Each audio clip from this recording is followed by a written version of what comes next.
sa inyong mga piitan. Dahil kung hindi, ay hindi ninyo maiibigan ang aking susunod na gagawin.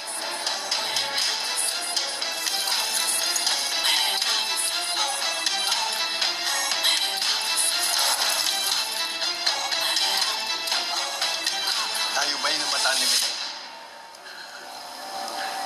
Sa palagay ko'y hindi. Ipanalangin nating hindi nga.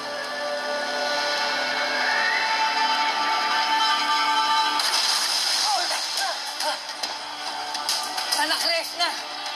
Naman tayo nakita ni Mitena. Ngunit nakita naman tayo ng mga pasnilang ito.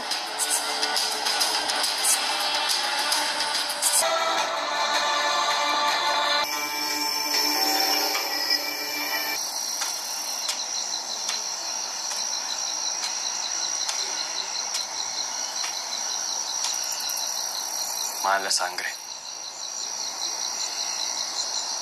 Dapat ay hindi ko iniwan sina Adamos.